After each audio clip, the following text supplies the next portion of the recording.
Bonjour à tous et à toutes et bienvenue dans ce dernier épisode du JT du Parlement de la Fédération Wallonie-Bruxelles de la législature.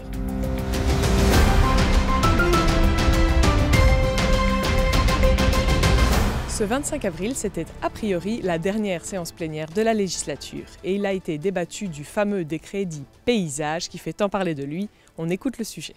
L'ordre du jour de la dernière séance plénière de la législature prévoyait le vote d'une dizaine de projets et de propositions de décret. La séance a été fort agitée ce jeudi et fort longue, puisque les votes ne sont intervenus que vers 6h30 du matin. En cause, la modification du décret dit paysage, qui organise l'enseignement supérieur en Fédération Wallonie-Bruxelles. Les groupes PS et Écolo d'une part et le groupe PTB d'autre part souhaitaient voter définitivement le texte adopté en commission de l'enseignement supérieur mardi dernier et qui concerne les conditions de réussite et de finançabilité des étudiants. La proposition de décret du PS et d'Écolo, telle qu'amendée en commission, a finalement été votée après de longs débats et avec l'appui du PTB. Une seconde lecture du texte ayant même été sollicitée par la ministre de l'Enseignement supérieur au cours de la même séance. Ce 25 avril, c'était également le jour de la remise des prix du Parlement des enfants où 5 classes lauréates sont venues présenter leurs projets et recevoir leurs prix. On écoute. Ce jeudi 25 avril, le Parlement a accueilli les classes lauréates de la 9e édition du Parlement des enfants sur le thème « La démocratie est bonne à l'école ».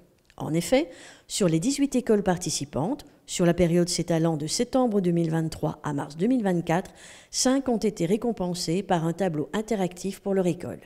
Il s'agit de l'école du Fat Ferrières en province de Liège, parrainée par M. Philippe Courard, l'école communale de Bouge 2 en province de Namur, parrainée par Mme Guénaëlle Grovenus, l'école communale de Godarville en province de Hainaut, parrainée par M. Mourad Sali, l'école du vignoble à Forêt, Bruxelles, parrainée par Mme Marie Boursu, et l'Institut Saint-Joseph de Neuchâteau en province de Luxembourg, parrainé par M. Yves Évrard.